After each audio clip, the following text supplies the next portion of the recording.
नमस्कार।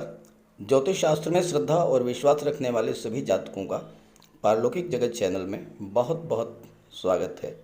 ग्रहों के राजाधिराज भगवान भुवन भास्कर 17 अक्टूबर प्रातः 4:47 पर राशि परिवर्तन करेंगे और अपने परम मित्र बुध की राशि कन्या राशि को छोड़कर अपनी नीच की राशि तुला राशि में गोचर करेंगे और 16 नवंबर तक तुला राशि में ही गोचर करेंगे। सूर्य एक वर्ष में केवल एक माह के लिए नीच की स्थिति में आते हैं और वो तब जब सूर्य का गोचर तुला राशि में होता है, क्योंकि तुला राशि सूर्य की नीच की राशि है। सूर्य का ये राशि परिवर्तन आप सभी के लिए विशेष सावधानी रखने का संकेत लेकर आ रहा है, क्योंकि सूर्य न केवल नीच के हो रहे हैं वरन राहु और शनि दोनों की दृष्टि सूर्य पर पड़ रही है और दो प्रबल शत्रुओं की दृष्टि पड़ने से सूर्य अत्यंत पीड़ित होंगे। जब ग्रहों के राजा ही पीड़ित हों तो आप समझ सकते हैं कि प्राणी मात्र को पीड़ा होगी। और साथ ही साथ सूर्य और केतु की युति भी बन रही है। हालांकि 18 अक्टूबर को शुक्र के तुला राशि में गोचर करते ही सूर्य का नीच भंग होगा और नीच भंग राजयोग बनेगा। लेकिन नीच भंग राजयोग एक ऐसा राजयोग है जो शुरू में संघर्ष देता है और बाद में अत्यंत शुभ और श्रेष्ठ फल देता है। तो सूर्य के नीच भंग का प्रभाव तो आपको 25 अक्टूबर को लगने वाले सूर्य ग्रहण के पश्चात देखने को मिलेगा। तो क्या होगा सूर्य के नीच राशि में गोचर करने का तुला राशि के जातकों के जीवन पर प्रभाव, और हम क्या कर सकते हैं अपने आप को सुरक्षित रखने के लिए, इसी का विश्लेषण करेंगे इस वीडियो में। ये विश्लेषण आपकी चंद्र राशि के आधार पर किया जा रहा है और वीडियो के अंत में मैं आपको सूर्य देव के उपाय भी बताऊंगा। तो चलिए वीडियो शुरू करते हैं।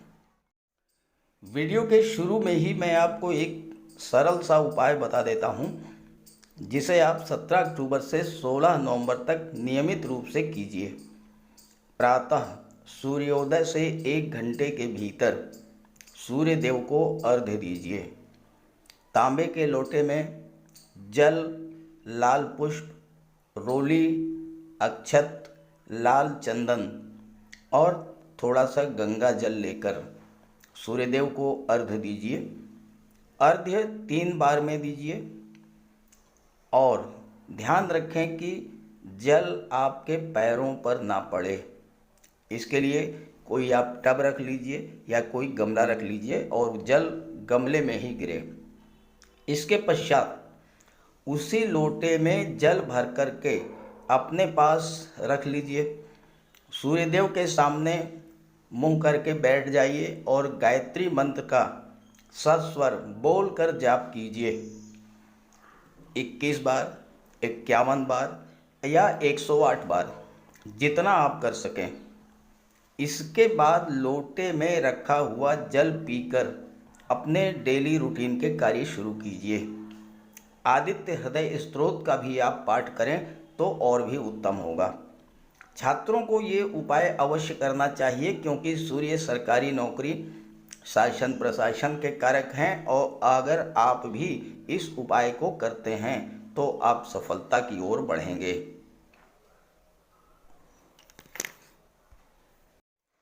तो ये है तुला राशि के जातकों की कुंडली। आपके लग्न भाव में अत्यंत श्रेष्ठ ग्रह स्थितियां बन रही हैं। चतुर्ग्रही योग बनेगा 26 अक्टूबर से। सूर्य, शुक्र, बुध और केतु चारों ही ग्रह आपके लग्न भाव में गोचर करेंगे। सूर्य 17 अक्टूबर को, शुक्र 18 अक्टूबर को, बुध 26 अक्टूबर को आपकी कुंडली में लग्न भाव में गोचर करेंगे और केतु यहाँ पर पहले से ही हैं। बड़ा अद्भुत ग्रह संयोजन बन रहा है आपकी कुंडली में। और अगर आपने भगवान भुवन भास्कर सूर्यदेव का उपाय कर लिया तो आप निश्चित तौर पर जानिए कि सूर्यदेव आपको सूर्य ग्रहण के पश्चात बहुत कुछ दे करके जाएंगे। जहाँ तक शनिदेव की बात है, वो बैठे हैं चतुर्थ भाव में, देवगुरु छठे भाव में, मंगल भाग्य भाव में और राहु सप्तम भाव में। केंद्र के भाव में आपकी कुंडली में 6 ग्रहों का गोचर है। ऐसा बहुत ही दुर्लभ होता है जबकि केंद्र के भाव में ज़्यादातर ग्रह बैठे हों। लेकिन यहाँ देखिए कि सूर्य, शुक्र, बुध, केतु, शनि और राहु, ये चारों ही ग्रह केंद्र के भाव में बैठे हैं। केंद्र का भाव यानी विष्णु स्थान, और त्रिकोण का भाव यानी कि लक्ष्मी स्थान, और लक्ष्मी स्थान में मंगल का गोचर है। तो ये कुंडली, ये ग्रह स्थितियाँ आपको 17 अक्टूबर से 16 नवंबर के बीच बहुत बड़ा सकारात्मक परिवर्तन लेकर के आ रही हैं। एक एक करके विश्लेषण करेंगे, लेकिन इसके पहले मैं आपको बता दूं कि पिछले महीने आपके साथ साथ क्या क्या समस्याएं आई होंगी, और अगर जो मैं बता रहा हूं वैसा ही हुआ हो तो ज़रूर कमेंट कीजिएगा। मैंने पिछले महीने के वीडियोस में बताया था मंगल 16 अक्टूबर तक अष्टम भाव में गोचर कर रहे थे। 16 अक्टूबर को मंगल नवम में जाएंगे। अष्टम भाव सबसे खराब भाव होता है, और मंगल भी अत्यंत क्रूर ग्रह हैं। आकस्मिक दुर्घटनाओं, ब्लड, सर्जरी के कारक होते हैं। तो यहाँ पर गोचर करते हुए मंगल के कारण आपको स्वास्थ्य संबंधी समस्याओं से गुजरना होगा। आप स्वास्थ्य संबंधी समस्याओं से गुजरे होंगे, और चूंकि मंगल के शत्रु बुध हैं जो कि 12वें भाव में गोचर कर रहे थे, तो आपको अस्पताल, मेडिकल स्टोर, डॉक्टर के चक्कर भी लगाने पड़े होंगे। अष्टम भाव कमर के नीचे के रोगों का होता है, तो जोड़ों को दर्द, पिंडलियों के दर्द, घुटनों का दर्द, कमर दर्द, शरीर में थकान, आलस्य, इन सब समस्याओं से आपको जूझना पड़ा होगा पिछले माह में। मंगल शुक्र की राशि में गोचर कर रहे हैं, जो कि आपकी राशि है, लेकिन शुक्र और मंगल परस्पर शत्रु भाव रखते हैं।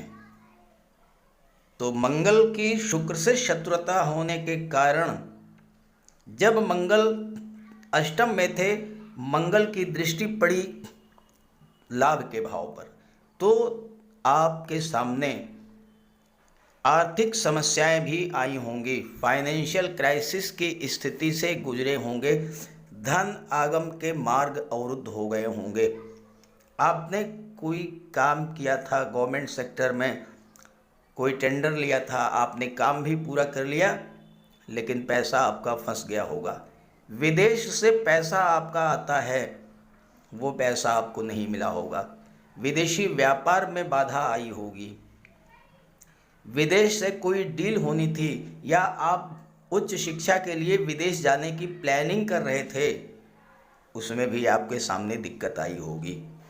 मंगल की दृष्टि जब धन के भाव पर पड़ी, तो सेकंड हाउस जो होता है वो धन के संचय, वाणी और परिवार का होता है। मंगल अत्यंत उग्र ग्रह हैं, और मंगल के प्रभाव से आपके वाणी में उग्रता आई होगी।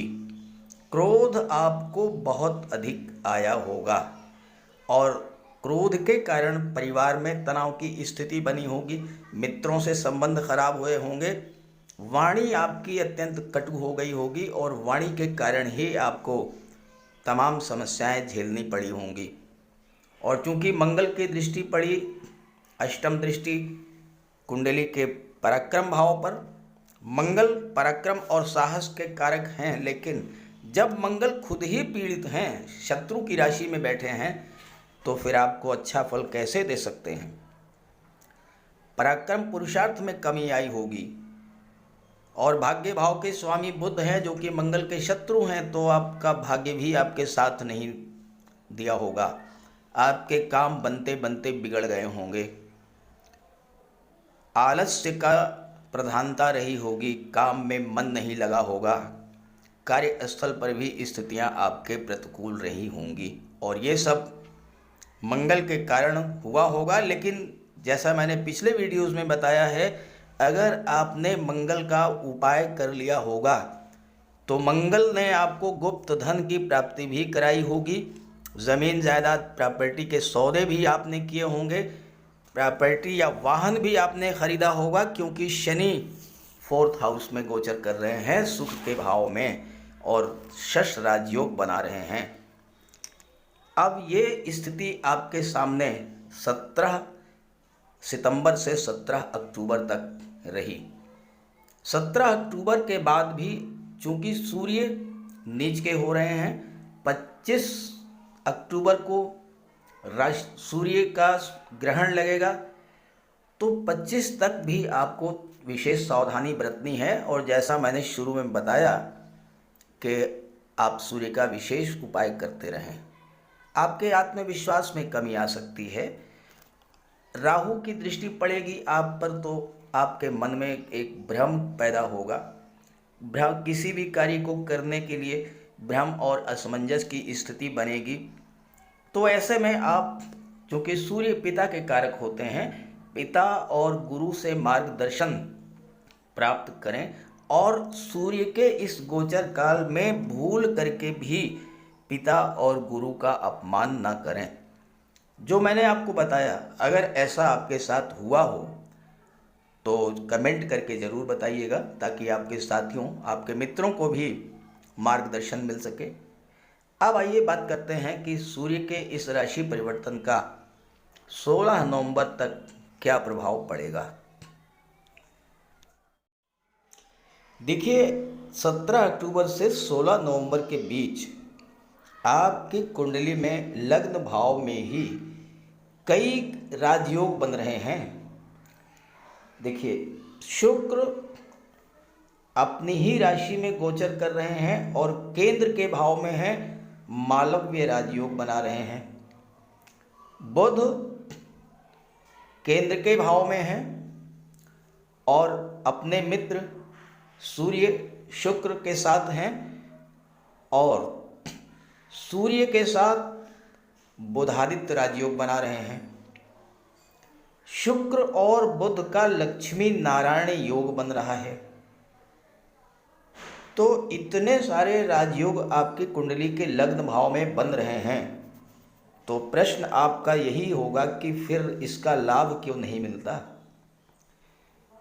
जिस भी ग्रह की महादशा या अंतर्दशा आपके जीवन में चल रही है, आपको उसका पूरा लाभ मिलेगा। अब अगर सूर्य और बुध की, सूर्य की महादशा, बुध की अंतर्दशा चल रही हो, तो छात्रों के लिए बहुत अच्छा रहेगा। सरकारी नौकरी के योग बनेंगे। बुध के प्रभाव से, बुध 12वें भाव के स्वामी हैं, किसी मल्टीनेशनल कंपनी, विदेशी कंपनी में आपको जॉब मिल सकती है। बुध के प्रभाव से विदेशी व्यापार में उन्नति होगी, नई नई बिजनेस डील आपको मिलेंगी, विदेश में आप सेटल भी हो सकते हैं। शुक्र और बुध का लक्ष्मी नारायण योग बनेगा, जो कि धन का योग है। माता लक्ष्मी और भगवान विष्णु दोनों का आगमन आपके घर में होगा। धन की दृष्टि से बहुत ही श्रेष्ठ रहेगा ये समय। और एक बहुत महत्वपूर्ण योग मैं आपको बताने जा रहा हूँ, जिसके बारे में किसी ने आपको नहीं बताया होगा, और वो है सूर्य और शुक्र की युति।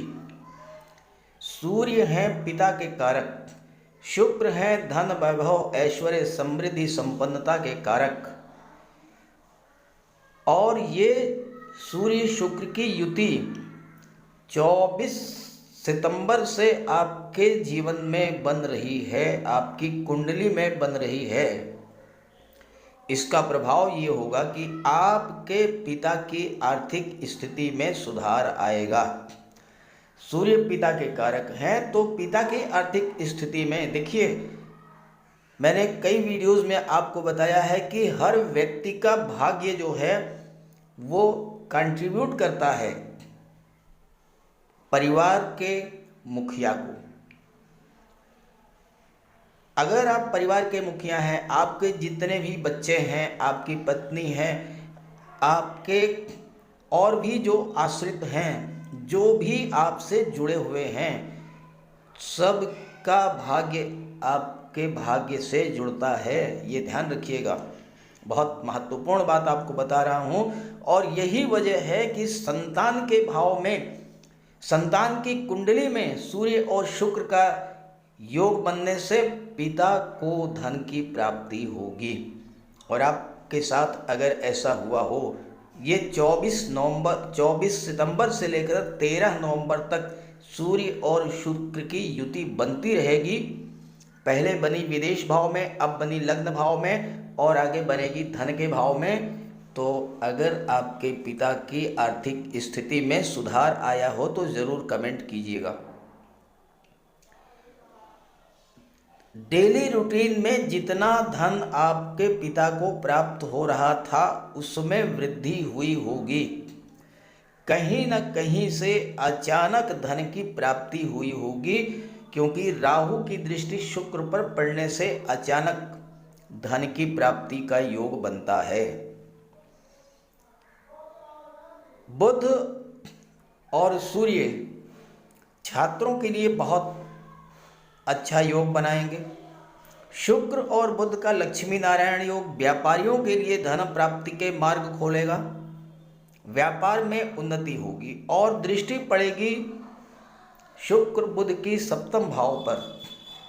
शुक्र सप्तम भाव में कारक होते हैं। यहाँ पर राहु और शुक्र एक साथ गोचर कर रहे हैं। अचानक से आपके लिए विवाह का कोई रिश्ता आएगा और आपका विवाह तय हो जाएगा। देवगुरु भी आपकी कुंडली में अत्यंत अच्छी स्थिति में है। देवगुरु छठे भाव में है। रोग ऋण शत्रुओं से आपकी रक्षा करेंगे, आपकी इंट्यूशन पावर में वृद्धि करेंगे। आने वाले जीवन में अच्छे अवसरों को आप तलाश कर लेंगे, पहचान लेंगे और उसका पूरा लाभ उठाने में सक्षम होंगे। तुला राशि शनिदेव की उच्च की राशि है और शनिदेव यहाँ पर के चतुर्थ भाव में शश राजयोग बना रहे हैं और शनिदेव 23 अक्टूबर से मार्गी हो जाएंगे और अपना सर्वश्रेष्ठ फल प्रदान करेंगे। शनि वाहन के कारक हैं, आप नया वाहन खरीद सकते हैं। शनि भूमि भवन के कारक हैं, आप मकान या प्लाट खरीद सकते हैं, प्रॉपर्टी खरीद सकते हैं। पुरानी प्रॉपर्टी को बेचना चाहते हैं तो बेच भी सकते हैं। और शनि की दृष्टि पड़ेगी दशम भाव पर। शनि रियल एस्टेट के कारक होते हैं, प्रॉपर्टी डीलिंग के कारक होते हैं, कंस्ट्रक्शन के कारक होते हैं। बिल्डर हैं आप, आर्किटेक्ट हैं, भूमि से संबंधित कार्यों में लगे हुए हैं, प्लाटिंग का कार्य आप करते हैं या फिर आप बिल्डिंग मटेरियल सप्लायर हैं या आपकी पेट्रोल डीजल की गैस की रिटेल शॉप है या होलसेल डीलर हैं आप या फिर आपकी मेडिसिन की शॉप है, मेडिकल स्टोर है, केमिकल प्रोडक्ट्स का आप व्यापार करते हैं। ऐसे सभी जातकों के लिए शनि का ये गोचर बहुत ही अच्छा रहेगा। केवल मंगल से आपको सावधान रहना होगा। तो बजरंग बली की शरण में आप चले जाएं। बजरंग बली की उपासना करेंगे तो शनि राहु और मंगल तीनों के अशुभ प्रभावों से आपको राहत मिलेगी। हालांकि तीनों ही ग्रहों का गोचर, भले ही तीनों को पाप ग्रह की संज्ञा दी गई है, लेकिन गोचर अच्छे भाव में है। शनि केंद्र में, राहु केंद्र में और मंगल केंद्र में, तो केंद्र के भाव में ये बहुत अच्छा रिजल्ट देते हैं। राहु विदेश के कारक होते हैं और राहु की दृष्टि पड़ेगी पंचम भाव पर। भले ही सूर्य का ग्रहण लग रहा है, लेकिन एकादश भाव के स्वामी हैं सूर्य, और राहु की दृष्टि लाभ के भाव पर जब पड़ती है या राहु जब लाभ के भाव में गोचर करते हैं, राहु से ज़्यादा धन कोई दे ही नहीं सकता है। तो आपको भी धन प्राप्ति के योग बन रहे हैं और आपके पिता को भी धन की प्राप्ति होगी। केतु आकस्मिकता के कारक होते हैं, शुभ ग्रह हैं और आपके लग्न के भाव में गोचर कर रहे हैं, तो आपके व्यक्तित्व में एक सकारात्मक परिवर्तन लाएंगे। आपकी रुचि धर्म कर्म अध्यात्म में बढ़ेगी। केतु की दृष्टि पंचम भाव पर पड़ेगी, शनि इसके स्वामी हैं, तो छात्रों को अचानक से सफलता के योग बनेंगे, सरकारी नौकरी के योग बनेंगे। और शुक्र बुध की दृष्टि के बारे में मैंने बताया कि आपका विवाह शीघ्र करा देंगे, लेकिन सूर्य के वजह से, सूर्य की दृष्टि पड़ेगी जब सप्तम पर, तो थोड़ा सा आपके दाम्पत्य सुखों में कमी आ सकती है। तो उसके लिए भगवान भुवन भास्कर का उपाय करते रहिएगा। क्रोध से बचें, अहंकार से बचें, अपने मन में ईगो है कोई, उसको समाप्त कर दें। आप देखिए, एक दूसरे की बात को सुनिए, अपने जीवन साथी की बात को सुनिए, अपने लव पार्टनर की बात को सुनिए, अपने बिजनेस पार्टनर की बात को सुनिए। केवल कहना ही मत सीखिए, सुनना भी सीखिए। जब आप ये करेंगे तो देखिए हर समस्या का निदान मिल जाएगा। तो इस तरह से सूर्य का राशि परिवर्तन आपके लिए अत्यंत शुभ फल देने वाला होगा। हालांकि सूर्य नीच के भले हो रहे हैं, लेकिन नीच भंग होने से आपको सभी लाभ प्राप्त होंगे। तो अगर आपके जीवन में सूर्य की महादशा या अंतर्दशा या प्रत्यंतर दशा गतिमान हो, तो आप सूर्य का उपाय करिएगा, विशेष उपाय करिएगा, बहुत बड़ा लाभ मिलेगा। तो चलिए बात कर लेते हैं उपायों पर। राहु का कोई अशुभ प्रभाव आप पर न पड़े, इसलिए राहु का उपाय जरूर करें। राहु का सबसे बढ़िया उपाय है मोर पंख। देखिए, राहु को सर्प का स्वरूप माना गया है और मोर सर्प को खा जाता है। तो जहाँ पर मोर पंख रहता है वहाँ पर राहु का प्रवेश नहीं होता है। अपने घर के मेन डोर पर, बेडरूम में, ड्राइंग रूम में, स्टडी रूम में एक एक मोर पंख लगा दें। एक मोर पंख अपने तकिए के नीचे रखें। जहाँ पर आप कार्य करते हैं ऑफिस में, वहाँ भी मोर पंख आप रखें। और अपने बैग में एक मोर पंख ज़रूर रखें और एक सुरमे की डिबिया, ये दो चीज़ें अपने बैग में हमेशा रखें। और एक छोटी सी चांदी की गोली अपनी जेब में रखें। इससे राहु और बुध दोनों का उपाय हो जाता है। काले कुत्ते को भोजन दें, काली गाय की सेवा करें। इससे राहु, केतु और शनि तीनों ही प्रसन्न होते हैं। कुष्ठ आश्रम में जाकर के या दिव्यांगों को भोजन का दान दें। और एक नारियल शनिवार के दिन अंधेरा होने पर अपने सिर के एंटी क्लॉकवाइज 7 बार घुमा करके नदी में बहा दें। दुर्गा माता का आशीर्वाद प्राप्त करें। दुर्गा चालीसा का पाठ करें। सोमवार के दिन शिवलिंग पर अभिषेक करें। सफ़ेद चंदन का टीका लगाएं और एक सफ़ेद चंदन का टुकड़ा अपने पास रखें। घर में कपूर की धूनी दें। ये छोटे छोटे से उपाय हैं। अगर आप इन उपायों को करते हैं तो निश्चित रूप से राहु के सभी शुभ फल आपको प्राप्त होंगे। तो उपाय ज़रूर कीजिएगा, लाभ मिलेगा। और जब लाभ हो तो कमेंट करके बताइएगा और ये वीडियो अपने साथियों को, अपने मित्रों को भी शेयर कर दीजिएगा। नमस्कार।